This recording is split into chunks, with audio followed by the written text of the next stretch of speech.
صحیح بخاری حدیث نمبر 7۔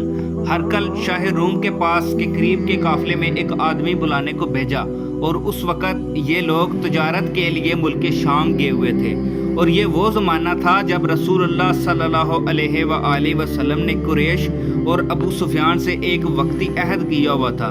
جب ابو سفیان اور دوسرے لوگ ہرقل کے پاس ایلیا پہنچے، جہاں ہرقل نے دربار طلب کیا ہوا تھا، اس کے گرد روم کے بڑے بڑے علماء، وزراء اور امراء بیٹھے ہوئے تھے۔ ہرقل نے ان کو اور اپنے ترجمان کو بلوایا، پھر ان سے پوچھا کہ تم میں سے کون شخص مدعی رسالت کا زیادہ قریبی عزیز ہے؟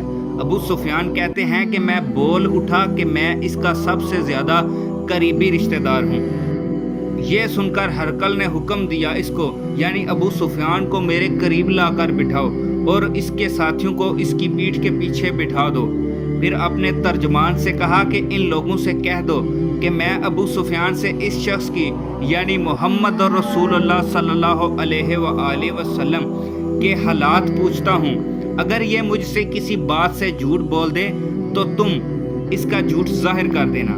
ابو سفیان کا قول ہے کہ خدا کی قسم، اگر مجھے یہ غیرت نہ آتی کہ یہ لوگ مجھ کو جھٹلائیں گے تو میں آپ صلی اللہ علیہ وآلہ وسلم کی نسبت ضرور غلط گوہی سے کام لیتا۔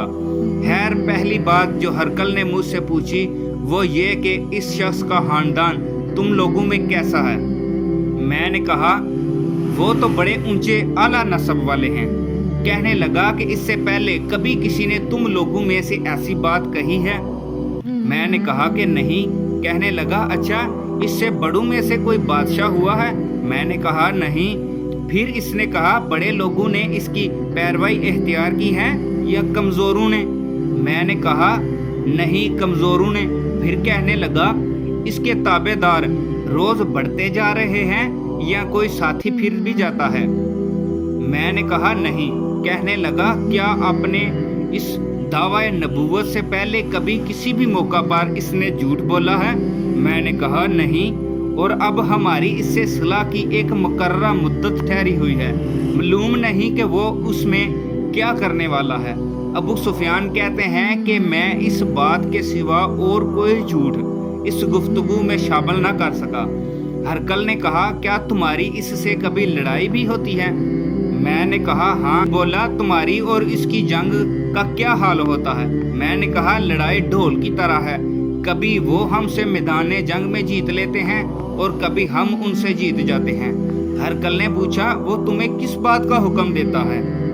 ابو سفیان کہتے ہیں کہ میں نے کہا وہ کہتا ہے کہ صرف ایک اللہ کی عبادت کرو اور اس کا شریک نہ بناؤ، اور اپنے باپ دادا کی شرک کی باتیں چھوڑ دو، اور ہمیں نماز پڑھنے، سچ بولنے، پرہیزگاری اور صلح رحمی کا حکم دیتا ہے۔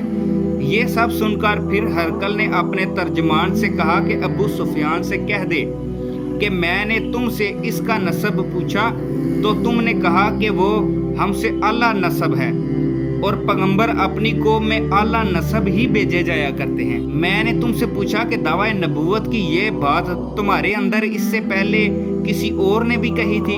تو تم نے جواب دیا کہ نہیں۔ تب میں نے اپنے دل میں کہا کہ اگر یہ بات اس سے پہلے کسی نے بھی کہی ہوتی تو میں سمجھتا کہ اس شخص نے کبھی اس بات کی تلقید کی ہے جو پہلے کہی جا چکی ہے۔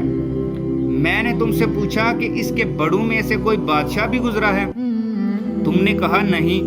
تو میں نے دل میں کہا کہ ان کے بڑوں میں سے کوئی بادشاہ ہوا ہوگا تو کہہ دوں گا کہ وہ شخص اس بہانہ یعنی آباء و اجداد کی بادشاہت اور ان کا ملک دوبارہ حاصل کرنا چاہتا ہے۔ اور میں نے تم سے پوچھا کہ اس بات کے کہنے یعنی پیغمبری کا دعویٰ کرنے سے پہلے تم نے کبھی اس کو دروغ گوئی کا الزام لگاتے ہوئے دیکھا ہے؟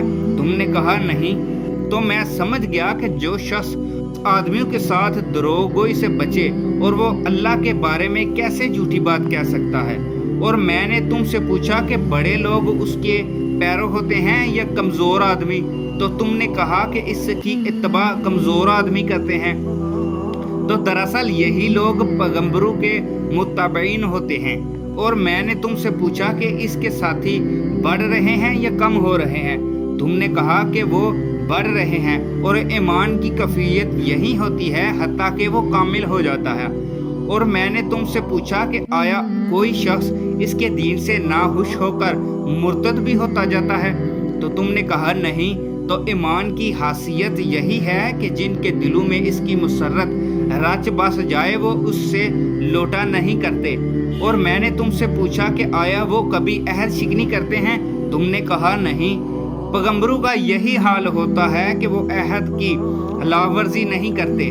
اور میں نے تم سے کہا کہ وہ تم میں سے کس چیز کے لیے کہتے ہیں؟ تو تم نے کہا کہ وہ ہمیں حکم دیتے ہیں کہ اللہ کی عبادت کرو، اس کے ساتھ کسی کو شریک نہ ٹھہراؤ، اور تمہیں بتوں کی پرستش سے روکتے ہیں، سچ بولنے پرہیزگاری کا حکم دیتے ہیں۔ لہٰذا اگر یہ باتیں جو تم کہہ رہے ہو سچ ہیں تو ان قریب وہ اس جگہ کا مالک ہو جائے گا کہ جہاں میرے یہ دونوں پاؤں ہیں۔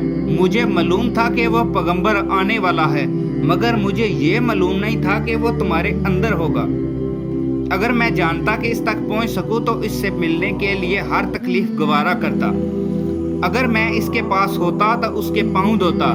ہرقل نے رسول اللہ صلی اللہ علیہ وآلہ وسلم کا وہ ہاتھ منگایا جو آپ نے دہیہ کلبی رضی اللہ تعالی عنہا کے ذریعے حاکم بصرہ کے پاس بھیجا تھا، اور اس نے وہ ہرقل کے پاس بھیجا تھا۔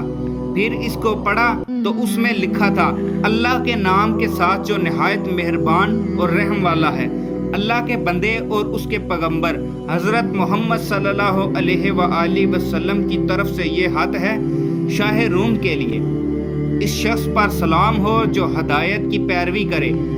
اس کے بعد میں آپ کے سامنے دعوت اسلام پیش کرتا ہوں۔ اگر آپ اسلام لے آئیں گے تو دین و دنیا میں سلامتی نصیب ہوگی، اللہ آپ کو دوہرا ثواب دے گا، اور اگر آپ میری دعوت سے روگردانی کریں گے تو آپ کی رعایا کا گناہ بھی آپ ہی پر ہوگا۔ اور اے اہل کتاب، ایک ایسی بات پر آ جاؤ جو ہمارے اور تمہارے درمیان یکساں ہے، وہ یہ ہے کہ ہم اللہ کے سوا کسی کی عبادت نہ کریں اور کسی کو اس کا شریک نہ ٹھہرائیں، اور ہم میں سے کوئی کسی کو خدا کے سوا اپنا رب نہ بنائے۔ پھر اگر وہ اہل کتاب اس بات سے منہ پھیر لیں تو مسلمانوں تم ان سے کہہ دو کہ تم مانو یا نہ مانو، ہم تو ایک خدا کی اطاعت کریں۔ ابو سفیان کہتے ہیں کہ جب ہرقل نے جو کچھ کہنا تھا کہہ دیا اور ہاتھ پڑھ کر فارغ ہوا تو اس کے ارد گرد بہت شور و غوغا ہوا، بہت سی آوازیں اٹھیں اور ہمیں باہر نکال دیا گیا۔ تب میں نے اپنے ساتھیوں سے کہا کہ حضرت صلی اللہ علیہ وآلہ وسلم کا معاملہ تو بہت بڑھ گیا ہے، دیکھو تو اس نے بنی اسفر روم کا بادشاہ بھی ڈرتا ہے۔ مجھے اس وقت سے اس بات کا یقین ہو گیا کہ رسول اللہ صلی اللہ علیہ وآلہ وسلم ان قریب غالب ہو کر رہیں گے، حتیٰ کہ اللہ نے مجھے مسلمان کر دیا۔ راوی کا بیان ہے کہ ابن ناتور ایلیا کا حاکم ہرقل مصاحب اور شام کے نصار کا لاٹ پادری بیان کرتا ہے کہ ہرقل جب ایلیا آیا ایک دن صبح کو پریشان اٹھا تو اس کے درباریوں نے دریافت کیا کہ آج ہم آپ کی حالت بدلی ہوئی پاتے ہیں، کیا وجہ ہے؟ ابن ناتور کا بیان ہے کہ ہرقل نجومی تھا، علم نجوم میں وہ پوری مہارت رکھتا تھا۔ اس نے اپنے ہم نشینیوں کو بتایا کہ میں نے آج رات ستاروں پر نظر ڈالی تو دیکھتا ہوں کہ ختنہ کرنے والوں کا بادشاہ ہمارے ملک پر غالب آ گیا ہے۔ بھلا اس زمانے میں کون لوگ ختنہ کرتے ہیں؟ انہوں نے کہا کہ یہود کے سوا کوئی ختنہ نہیں کرتا، سو ان کی وجہ سے پریشان نہ ہوں۔ سلطنت کے تمام شہروں میں یہ حکم لکھ کر بھیجیں کہ وہاں جتنے یہود ہیں سب قتل کر دیے جائیں۔ وہ لوگ انہی باتوں میں مشغول تھے کہ ہرقل کے پاس ایک آدمی لایا گیا جسے شاہ غسان نے بھیجا تھا۔ اس نے رسول اللہ صلی اللہ علیہ وآلہ وسلم کے حالات بیان کیے۔ جب ہرقل نے سارے حالات سن لیے تو کہا کہ جا کر دیکھو وہ ختنہ کیے ہوئے ہیں یا نہیں۔ انہوں نے اسے دیکھا تو بتلایا کہ وہ ختنہ کیے ہوئے ہیں۔ ہرقل نے جب اس شخص سے عرب کے بارے میں پوچھا تو اس نے بتلایا کہ وہ ختنہ کرتے ہیں۔ تب ہرقل نے کہا کہ یہ ہی محمد رسول اللہ صلی اللہ علیہ وآلہ وسلم اس امت کے بادشاہ ہیں جو پیدا ہو چکے ہیں۔ پھر اس نے اپنے ایک دوست کو رومیہ خط لکھا اور وہ بھی علم نجوم میں ہرقل کی طرح ماہر تھا۔ پھر وہاں سے ہرقل حمص چلا گیا۔ ابھی حمص سے نکلا نہیں تھا کہ اس کے دوست کا خط اس کے جواب میں آ گیا۔ اس کی رائے بھی حضور صلی اللہ علیہ وآلہ وسلم کے ظہور کے بارے میں ہرقل کے موافق تھی کہ کہ حضرت محمد صلی اللہ علیہ وسلم واقعی پیغمبر ہیں۔ اس کے بعد ہرقل نے روم کے بڑے بڑے آدمیوں کو اپنے حمص کے محل میں طلب کیا اور اس کے حکم سے محل کے دروازے بند کر لیے گئے۔ پھر وہ اپنے خاص محل سے باہر آیا اور کہا کہ اے روم والو، کیا ہدایت اور کامیابی میں کچھ حصہ تمہارے لیے بھی ہے؟